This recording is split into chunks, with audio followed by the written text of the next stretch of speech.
നമസ്കാരം. എല്ലാ മാന്യ പ്രേക്ഷകർക്കും ആനുകാലികത്തിലേക്ക് സ്വാഗതം. നമസ്കാരം സാർ. നമസ്കാരം. രാഷ്ട്രീയ കേരളത്തെ സംബന്ധിച്ച് വളരെ പ്രധാനപ്പെട്ടൊരു നീക്കം അത് ഇന്ന് സംഭവിച്ചിരിക്കുകയാണ്. BJP സംബന്ധിച്ച് വളരെ വലിയൊരു നേട്ടമുണ്ടാക്കാൻ കഴിയുന്ന ഒരു കേരളത്തിൽ തന്നെ ഒരു കോളിളക്കം സൃഷ്ടിക്കാൻ കഴിയുന്ന ഒരു നീക്കമാണ് നടത്തിയിരിക്കുന്നത്. കിഴക്കമ്പലത്തെ 2020 ഇനി മുതൽ BJPക്കൊപ്പം എന്നാണ് ഈ നിമിഷം നമുക്ക് കിട്ടുന്ന വാർത്തകൾ.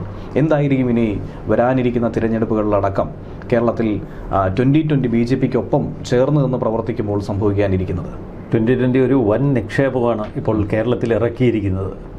ഇന്ന് തിരുവനന്തപുരത്ത് മാരാർജി ഭവനിൽ രാജീവ് ചന്ദ്രശേഖറും സാബു എം ജേക്കബും തമ്മിൽ നടത്തിയ ഒരു കൂടിക്കാഴ്ച. അവരുടെ കൂടിക്കാഴ്ചയിൽ എന്താണ് സംഭവിക്കാൻ പോകുന്നത് എന്നതിനെക്കുറിച്ച് വലിയ സൂചനകളൊന്നും ഉണ്ടായിരുന്നില്ല. പക്ഷേ ഈ കൂടിക്കാഴ്ചയുടെ പിന്നാലെ മാധ്യമപ്രവർത്തകരെ BJPയുടെ ഔദ്യോഗിക സംവിധാനം തേടുന്നു. മാധ്യമപ്രവർത്തകർ കടന്നു ചെല്ലുമ്പോഴും അവർക്ക് ഇത്തരമൊരു ചരിത്ര പ്രഖ്യാപനമാണ് ഇന്ന് കേൾക്കാൻ പോകുന്നത് എന്ന് വലിയ ധാരണയൊന്നുമില്ല. മാധ്യമപ്രവർത്തകരുടെ മുന്നിലേക്ക് രാജീവ് ചന്ദ്രശേഖരും സാബു എം ജേക്കബും കടന്നു വരുന്നു. തൻ്റെ ജീവിതത്തിലെ ഏറ്റവും നിർണായകമായ ഒരു സന്ദർഭമാണിത് എന്ന് സാബു എം ജേക്കബ് പറഞ്ഞു വയ്ക്കുന്നു. മറുവശത്ത് രാജീവ് ചന്ദ്രശേഖരൻ്റെ വാക്കുകൾ, തനിക്ക് ഏറ്റവും സന്തോഷകരമായ ഒരു ദിവസം. അപ്പോൾ തന്നെ ഒരു ചരിത്ര പ്രഖ്യാപനത്തിന് ഇരുവരും ഒരുങ്ങുന്നു എന്ന പൊതുധാരണ കേരളത്തിലുണ്ടായി. കേരളത്തിലെ ചാനൽ ഫോക്കസുകളെല്ലാം ആ രണ്ട് മുഖങ്ങളിലേക്ക് തിരിഞ്ഞു. പിന്നീട് നമ്മൾ കേൾക്കുന്നത് NDA മുന്നണിക്ക് കൈകൊടുക്കുന്ന 2020യുടെ ഒരു പ്രഖ്യാപനമാണ്. നാളെ പ്രധാനമന്ത്രി നരേന്ദ്രമോദി പങ്കെടുക്കുന്ന വേദിയിൽ സാബു എം ജേക്കബ് അദ്ദേഹത്തിനൊപ്പമുണ്ടാകും എന്ന് രാജീവ് ചന്ദ്രശേഖർ പറയുന്നു. ആ വേദിയിൽ വെച്ച് BJPയുമായി കൈകോർക്കുന്ന NDA മുന്നണിയുടെ ഭാഗമാകുന്ന ചരിത്ര പ്രഖ്യാപനമുണ്ടാകുമെന്ന് സാബു എം ജേക്കബ്. അപ്പോൾ കേരളം ഉറ്റുനോക്കുന്ന ഒരു രാഷ്ട്രീയ ബാന്ധവമാണ് നമ്മൾ ഇപ്പോൾ കാണുന്നത്. ഇതിന് ഒട്ടനവധി മാനങ്ങളുണ്ട്. രാഷ്ട്രീയ മാനം മാത്രമല്ല, കഴിഞ്ഞ കുറേ കാലമായി രാജീവ് ചന്ദ്രശേഖറിൻ്റെ ഒരു ശൈലി, രാഷ്ട്രീയ ശൈലിയുണ്ട് കേരളത്തിൽ പകർത്താൻ ശ്രമിക്കുന്നത്. അതിലൊന്ന് വികസനത്തിൻ്റേതാണ്. രണ്ട്, BJP മുൻകാലങ്ങളിൽ കേരളത്തിൽ അനുവർത്തിച്ചിരുന്ന ഒരു ഹൈന്ദവ പ്രീണന ശൈലിയുണ്ട് രാഷ്ട്രീയ പ്രവർത്തനങ്ങൾക്ക്. കൂടുതൽ തങ്ങളുടെ പ്രവർത്തനങ്ങളിലും തങ്ങളുടെ നീക്കങ്ങളിലുമൊക്കെ ഒരു ഹൈന്ദവത, അതിലൂടെ ഹൈന്ദവ വിശ്വാസികളെ, ഹൈന്ദവ സമുദായത്തിനെ ഒന്ന് കൺസോളിഡേറ്റ് ചെയ്തെടുക്കുക. പക്ഷെ പിന്നീട് രാജീവ് ചന്ദ്രശേഖർ അധ്യക്ഷ പദവിയിലെത്തിയപ്പോൾ അദ്ദേഹത്തിനൊരു കാര്യം മനസ്സിലായി. കേരളത്തിൻ്റെ ഒരു രാഷ്ട്രീയ ഭൂമിക വ്യത്യസ്തമാണ്. ഏകദേശം 30-34% മുസ്ലിം സമുദായവും 14% ക്രിസ്ത്യൻ സമുദായവും അതിലപ്പുറം ഹൈന്ദവ സമുദായവും ചേർന്ന ഒരു രാഷ്ട്രീയ പ്രഹേളികയാണ് കേരളം. ഇതിൽ ഹൈന്ദവ വോട്ടുകൾ കാലാകാലങ്ങളായി തങ്ങളുടെ കുത്തകയാക്കി വയ്ക്കുന്നു CPM-ൽ മുഖ്യമായി ഈഴ വോട്ടുകളാണ്.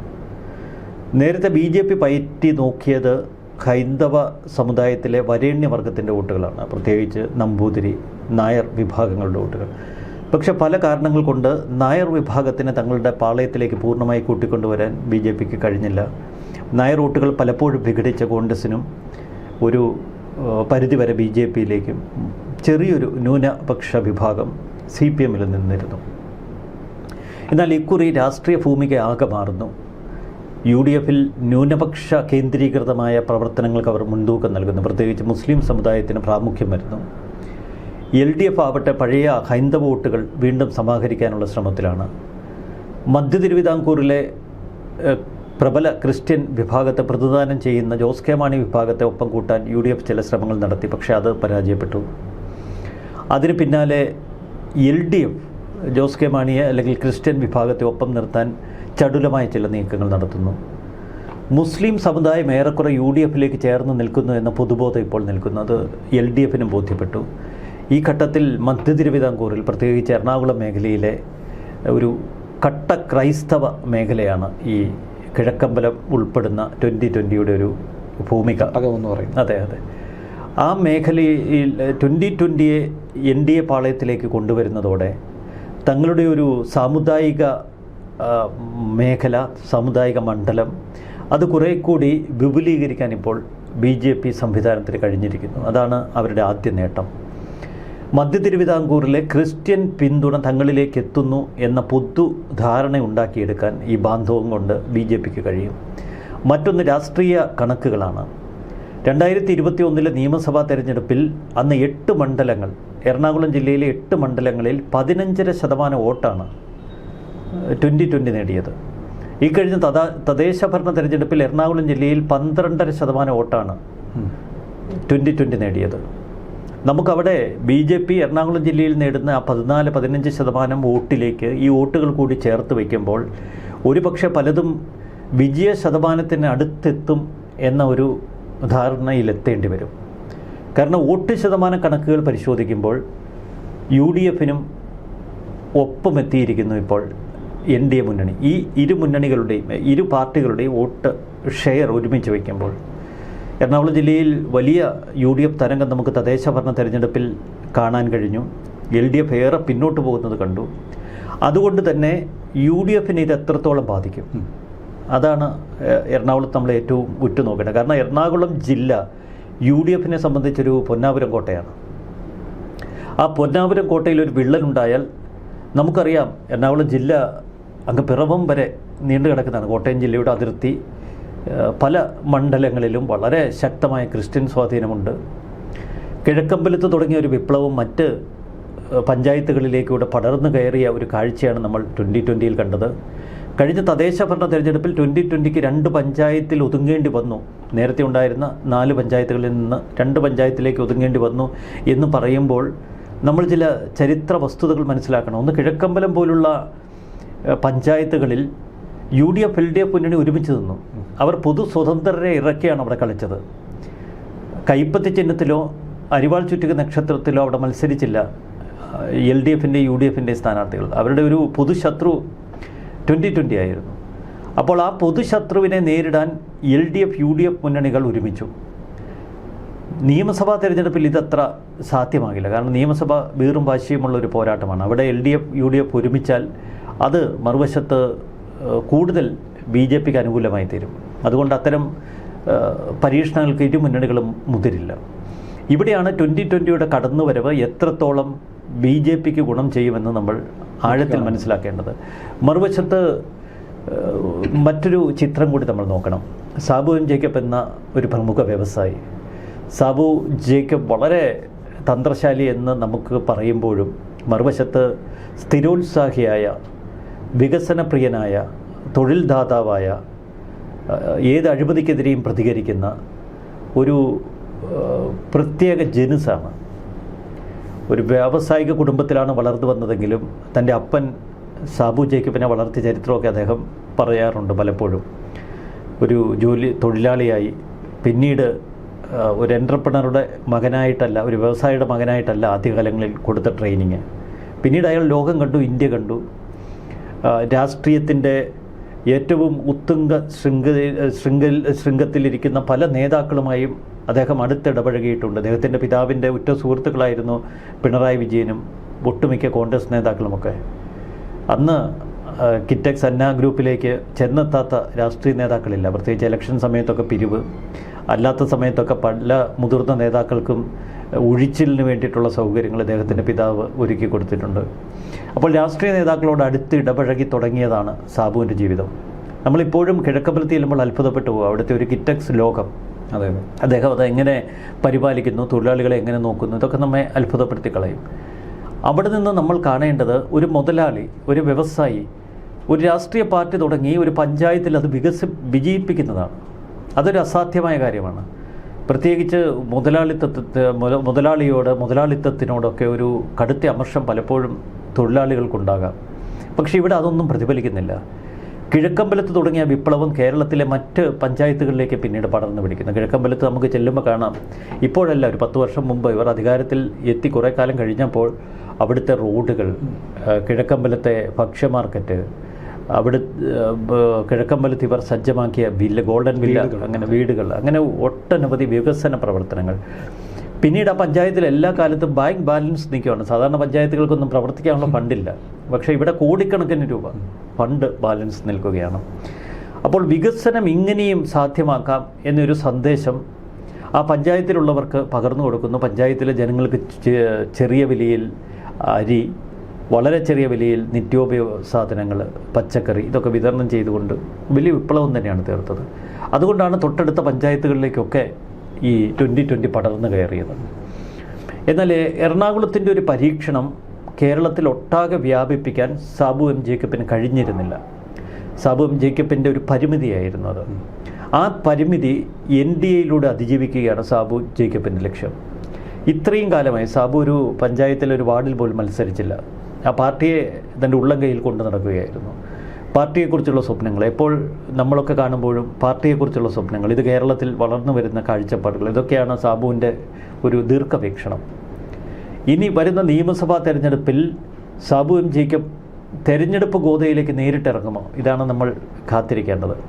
ഇവിടെ രണ്ട് സാധ്യതകൾ നമുക്ക് കൽപ്പിക്കുക. ഒന്ന്, 2026 തെരഞ്ഞെടുപ്പിൽ ഒരു ഇലക്ഷൻ ലീപ്പ് ഒരു പക്ഷേ ഇതുകൊണ്ട് BJPക്ക് ഉണ്ടാകും. 2031 ആകുമ്പോഴേക്കും അവരുടെ അടിത്തറ വികസിപ്പിക്കാനും കൂടുതൽ അത്ഭുതങ്ങൾക്ക് കളമൊരുക്കാനും കഴിയും. 2031 ആകുമ്പോഴേക്കും കേരളത്തിൻ്റെ മുന്നണി സംവിധാനങ്ങൾ ആകെ മാറിമറിയും. ഭരണത്തിലേക്ക് എത്തുക എന്നുള്ള ഒരു ആത്യന്തിക ലക്ഷ്യത്തിലേക്ക് എത്താൻ ഈ 2020യുമായുള്ള ചങ്ങാത്തം അവരെ സഹായിക്കുമോ എന്ന് നമ്മൾ ഇപ്പോൾ വളരെ ഗൗരവത്തോടെ നോക്കേണ്ടതുണ്ട്. 2020യെ സംബന്ധിച്ച് ഇതൊരു വളർച്ചയുടെ ഘട്ടമാണ്. ഈ BJP ബാന്ധവത്തിൽ NDA മുന്നണിയിലേക്ക് കടന്നു ചെല്ലുമ്പോൾ 2020 ഏതെങ്കിലും തലത്തിൽ പിളർന്നു മാറുമോ, ആ പ്രവർത്തകർക്കിടയിൽ അസ്വസ്ഥതകൾ ഉണ്ടാകുമോ എന്നൊന്നും നമുക്കിപ്പോൾ പ്രവചിക്കുക വയ്യ. പക്ഷേ 2020ക്ക് ഒരു പൊതു സ്വഭാവമുണ്ട്. ആ പൊതു സ്വഭാവം ഏറെക്കുറെ അവരുടെ പ്രവർത്തകരിൽ രൂഢമൂലമാക്കാൻ, അവരുടെ ഒരു വികാരമാക്കി മാറ്റാൻ സാബു ജേക്കബിന് കഴിഞ്ഞു. ഇക്കഴിഞ്ഞ തദ്ദേശ ഭരണ തെരഞ്ഞെടുപ്പിൽ UDF LDF മുന്നണികൾ ഒരുമിച്ച് നിന്ന് തങ്ങളെ എതിർക്കുന്നു എന്നൊരു തോന്നൽ 2020 പ്രവർത്തകർക്കുണ്ട്. അതുകൊണ്ട് അവർക്കെല്ലാം ഉള്ളിൽ ഒരു വലിയ വികാരം ഇപ്പോൾ ഉണ്ടായിരിക്കുന്നു ഈ ഇരു മുന്നണികളോട്. കേരളം ഭരിച്ചു മുണ്ടിച്ച ഇരു മുന്നണികളെയും തോൽപ്പിക്കുക, ഇതായിരുന്നു എക്കാലത്ത് സാബുവിൻ്റെ പ്രസംഗം. 2016 അന്ന് അധികാരം കോൺഗ്രസ് ഉൾപ്പെടുന്ന UDF സംവിധാനം അധികാരത്തിൽ നിന്ന് പുറത്തേക്ക് പോകുമ്പോൾ സാബു എപ്പോഴും പറയാറുണ്ട്, അഴിമതി നിറഞ്ഞ സ്വന്തം ആളുകൾക്ക് വേണ്ടി മാത്രം തിരികെക്കയറ്റങ്ങളും മറ്റ് ക്രമക്കേടുകളും നടത്തിയ ഒരു ഭരണ സംവിധാനമായിരുന്നു. അവർ താഴെ വീണു. പിന്നീട് നടന്ന 10 വർഷ ഭരണം കേരളത്തെ ഏറെ പിന്നോട്ട് കൊണ്ടുപോയി. അതുകൊണ്ട് UDFനും LDFനും പകരം ഒരു BJP മുന്നണി സംവിധാനം ഇവിടെ വരട്ടെ. മോദിയുടെ വികസന കാഴ്ചപ്പാട് കേരളത്തിൽ സാധ്യമാകണം.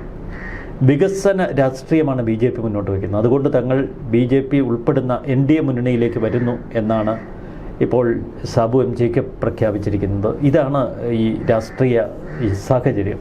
ഇപ്പോൾ നമ്മൾ നോക്കുകയാണെങ്കിൽ ഈ പറയുന്നത് പോലെ എറണാകുളം ജില്ലയിലെ ക്രൈസ്തവ വോട്ടുകൾ കൂടുതൽ ചേർക്കാനായി ഇതിലൂടെ BJPക്ക് സാധിക്കും, NDA മുന്നണിക്ക് സാധിക്കുമെന്ന് പറയുന്നു. ഇത് കേരളത്തിലെ മറ്റ് ജില്ലകളിൽ എങ്ങനെയായിരിക്കും പ്രതിഫലിക്കുക? കാര്യം കിഴക്കമ്പലത്തുണ്ടായ ഈ വിപ്ലവം അത് കേരളത്തിൽ മലയാളികളൊക്കെ തന്നെ ഏറ്റെടുത്ത ഒരു വിഷയം തന്നെയായിരുന്നു, ഏവരും ചർച്ച ചെയ്തൊരു വിഷയം തന്നെയായിരുന്നു. അതിനുശേഷമുണ്ടായ രാഷ്ട്രീയ പോരൊക്കെ നമ്മൾ കണ്ടതാണ്. അപ്പോൾ ക്രൈസ്തവ സമൂഹവുമായി അടുക്കാൻ ശ്രമിച്ചുകൊണ്ടിരിക്കുന്ന BJPക്ക് കേരളത്തിൽ ഇത് ഏത് രീതിയിലായിരിക്കും നേട്ടം ചെയ്യുന്നത് മറ്റ് ജില്ലകളിലടക്കം? അല്ല, BJPയേക്കാൾ 2020യിൽ നിന്ന് നമുക്ക് തുടങ്ങാം. കാരണം പലപ്പോഴും ഇതൊരു പഞ്ചായത്ത് പാർട്ടി എന്ന നിലയിൽ ആക്ഷേപിക്കപ്പെട്ടിട്ടുണ്ട്. ഇപ്പോൾ തിരുവനന്തപുരത്ത് 2020യുടെ ആശയങ്ങളുമായി ആകർഷണമുള്ള ഒട്ടനവധി ആളുകളുണ്ട്.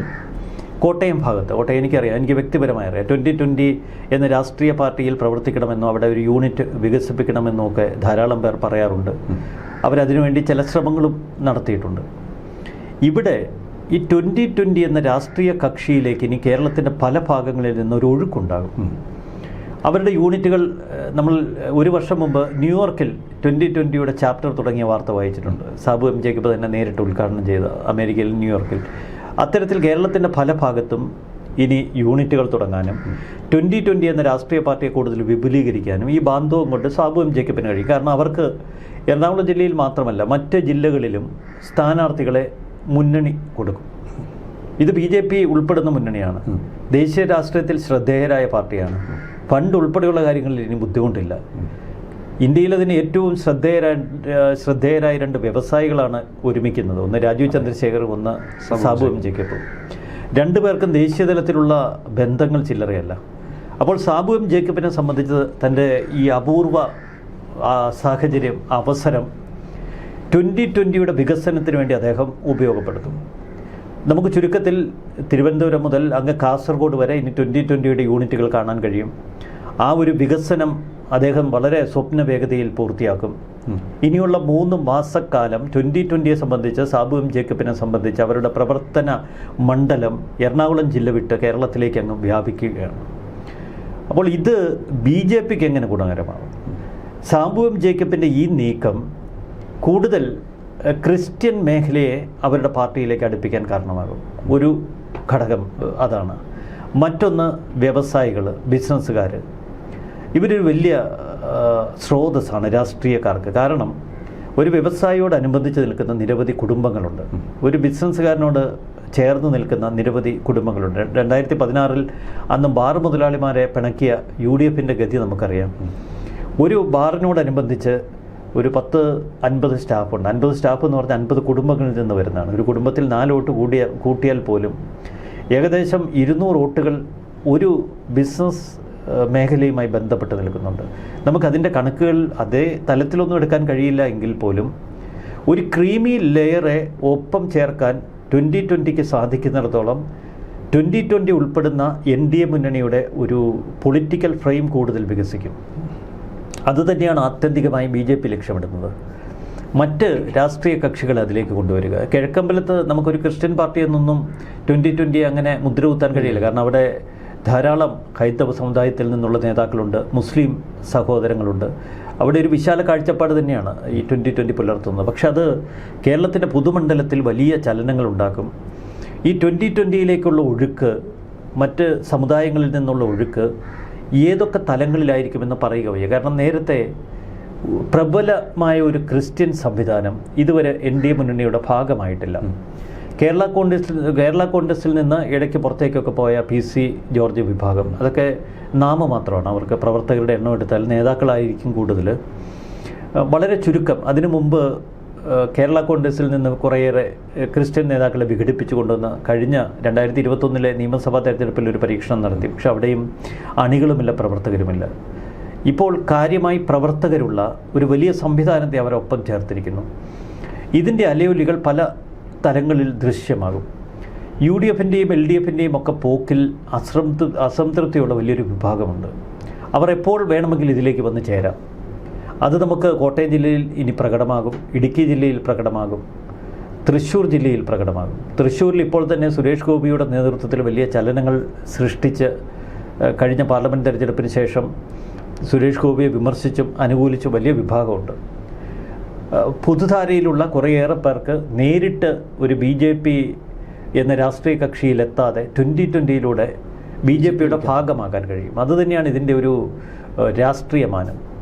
നമുക്കൊരു പക്ഷേ വരും ദിവസങ്ങളിൽ കോൺഗ്രസിലെ വലിയ നേതാവ് ശശി തരൂർ ഉൾപ്പെടെ ഇത്തരത്തിൽ BJP പാളയത്തിലേക്ക് ചെന്ന് കയറുന്ന ദൃശ്യങ്ങൾ നമ്മൾ കാണേണ്ടി വരും. കാരണം മറ്റ് കോൺഗ്രസിനെ വിഘടിപ്പിച്ചുകൊണ്ട് ഒരു സ്വതന്ത്ര രാഷ്ട്രീയ പ്രസ്ഥാനത്തിന് രൂപം കൊടുത്ത് അവരെ കൂടി NDAയുടെ ഭാഗമാക്കാൻ ഇവിടെ തീവ്ര ശ്രമങ്ങൾ നടക്കുന്നുണ്ട്. ഇപ്പോഴത്തെ രാഹുൽ ഗാന്ധിയുടെ നീക്കങ്ങളിൽ അസംതൃപ്തിയുള്ള വലിയൊരു വിഭാഗം കേരളത്തിലുണ്ട്. ഈ കഴിഞ്ഞ ദിവസങ്ങളിൽ രമേശ് ചെന്നിത്തല, VD സതീശൻ പോര് കൂടുതൽ ശക്തമായിട്ടുണ്ട്. വരുന്ന നിയമസഭാ തെരഞ്ഞെടുപ്പിൽ രമേശ് ചെന്നിത്തലയെ വേണ്ട വിധത്തിൽ പരിഗണിച്ചില്ല എങ്കിൽ KC വേണുഗോപാൽ ഏതെങ്കിലുമൊക്കെ തലത്തിൽ ഓവർഡു ചെയ്താൽ നമുക്ക് അവിടെയും ചില അത്ഭുതങ്ങൾ കാണേണ്ടി വരും. ചുരുക്കത്തിൽ BJPയുടെ ഇനിയുള്ള ഒരു കാലം കേരളത്തിൽ ശോഭനമായിരിക്കുമെന്ന് നമ്മൾ പറഞ്ഞു വെക്കേണ്ടി വരും. കാരണം സംഗതികളുടെ പോക്ക് അങ്ങനെയാണ്. ചുരുക്കി പറഞ്ഞാൽ ഈ 2020യുടെ BJP NDA പ്രവേശനം അത് തിരിച്ചടിയാകുന്നത് UDFനാണോ LDFനാണോ? രണ്ട് മുന്നണികളെ ബാധിക്കാം. കാരണം തദ്ദേശഭരണ തെരഞ്ഞെടുപ്പിൽ വലിയൊരു മൂവ്മെൻറ്റ് ഒരുക്കി കൃത്യതയോടെ UDF മുന്നേറിക്കൊണ്ടിരിക്കുന്ന ഒരു കാഴ്ചയാണ്. അവിടെ നമ്മൾ വിലയിരുത്തേണ്ടത് വെള്ളാപ്പള്ളി നടേശൻ്റെയും സുകുമാരൻ നായരുടെയും എൻട്രിയാണ്. ഈ രണ്ടുപേർക്കും വലിയ പൊതുജന അഭിപ്രായമൊന്നുമില്ല. പക്ഷേ ഈഴവരെ സംബന്ധിച്ച് അവർക്ക് പലപ്പോഴും ഒരു വികാരമുണ്ട്. തങ്ങൾ തഴയപ്പെടുന്ന എന്നൊരു തോന്നൽ. പ്രത്യേകിച്ച് കാലാകാലങ്ങളായി CPMൻ്റെ ഭാഗമായി ഈഴവ വിഭാഗം നിന്നിരുന്നു. അവരിൽ ഒരു വിഭാഗം BJPയിലേക്ക് നീങ്ങുന്നു, ഒരു വിഭാഗം കോൺഗ്രസിലേക്ക് നീങ്ങുന്നു. ഭരണവിരുദ്ധ വികാരം ശക്തമാണ്. എന്നാൽ ഇതിനിടയിൽ വെള്ളാപ്പള്ളി വളരെ സൂക്ഷ്മതയോടെ പ്രയോഗിച്ചൊരു ആയുധമുണ്ട്. UDFനെ പൂർണ്ണമായി മുസ്ലിം സമുദായം വിഴുങ്ങിയിരിക്കുന്ന അവസ്ഥ, മുസ്ലിം ലീഗിൻ്റെ പ്രാധാന്യം, മുസ്ലിം സമുദായത്തിന് കിട്ടുന്ന അമിത പ്രീണനം, ഇതൊക്കെ വെള്ളാപ്പള്ളി ചൂണ്ടിക്കാട്ടുമ്പോൾ അതൊരു ഈഴവരുടെ ചോര തിളയ്ക്കും. അത് ഒരു തലത്തിൽ LDFിലേക്ക് ഈഴവരെ ഉറപ്പിച്ചു നിർത്താൻ ആത്യന്തികമായി സഹായിക്കും. അതിൽ ആളുകൾ എത്ര പറഞ്ഞാലും വെള്ളാപ്പള്ളിയെ ജനങ്ങൾ പരിഹസിക്കുന്നു, പുച്ഛിച്ചു തള്ളുന്നു എന്നൊക്കെ പറഞ്ഞാലും ഈഴവൻ്റെ വികാരം ഉണർത്താൻ ഇത് കാരണമായിട്ടുണ്ട്. മറുവശത്ത് സുകുമാരൻ നായർ ശരിദൂരം സമദൂരം എന്നൊക്കെ പറയുന്നു എങ്കിലും സുകുമാരൻ നായരുടെ ദൂരം ഇപ്പോൾ പിണറായിയോട് അടുത്തു.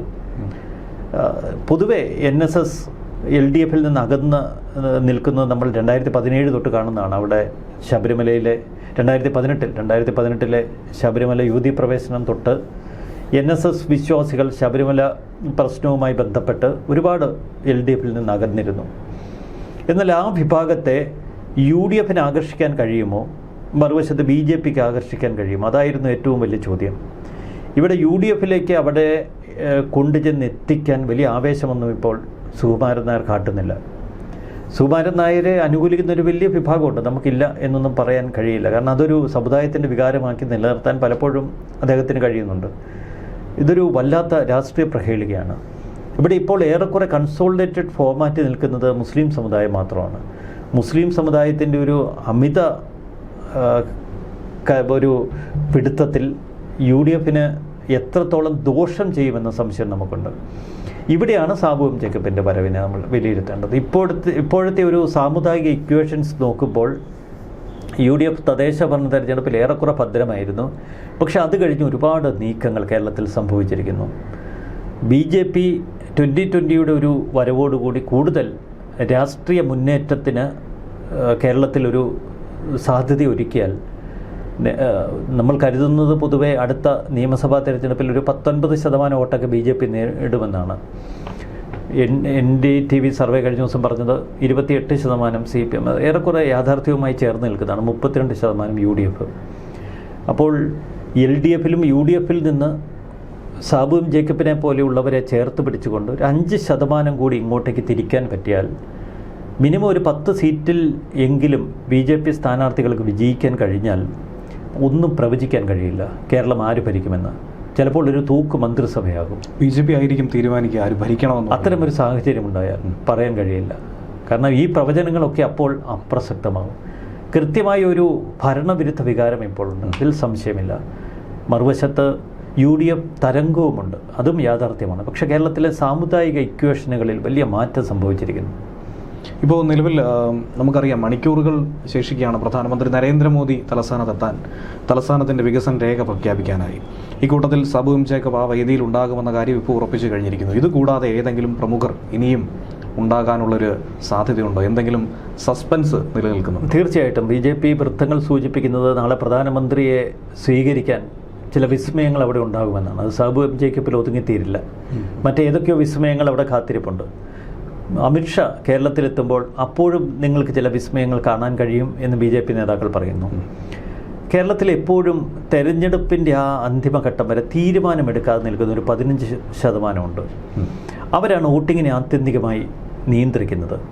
ആ 15%-ൽ എത്ര ശതമാനം ആളുകളെ പ്രധാനമന്ത്രി നരേന്ദ്രമോദിയുടെ വികസന കാഴ്ചപ്പാടുകൾക്ക് ആകർഷിക്കാൻ കഴിയും? അതാവും ഒരുപക്ഷെ BJPയുടെ NDA മുന്നണിയുടെ ഏറ്റവും വലിയ ചലഞ്ച്. ആ രാഷ്ട്രീയ കളി കൃത്യമായി രാജീവ് ചന്ദ്രശേഖരൻ അറിയാം. അതിലൂടെയാണ് വളരെ തന്ത്രപരമായാണ് ഇപ്പോൾ BJP NDA നീങ്ങുന്നത്. അതുകൊണ്ട് തന്നെ നമുക്ക് ഉറപ്പിച്ചു പറയാം, NDA മുന്നണിയിലേക്ക് 2020 കടന്നു വരുന്നത് വളരെ ഒരു നിസാര സംഭവമല്ല. ഇതൊരു രാഷ്ട്രീയ വിസ്ഫോടനം തന്നെയാണ്. അപ്പോൾ എന്തായിരുന്നാലും അടുത്ത ദിവസങ്ങളിൽ ഒരുപാട് സർപ്രൈസുകളാണ് കാത്തിരിക്കുന്നത്. അത് BJP സംസ്ഥാന അധ്യക്ഷൻ തന്നെ പറഞ്ഞിട്ടുണ്ട്. അപ്പോൾ ഇനിയുള്ള രാഷ്ട്രീയ ചലനങ്ങൾ, ഈ കോളിളക്കങ്ങൾ എന്തൊക്കെ ആയിരിക്കുമെന്നുള്ളത് നമുക്ക് കാത്തിരുന്ന് തന്നെ കാണേണ്ടതാണ്. തീർച്ചയായിട്ടും. നന്ദി, നമസ്കാരം.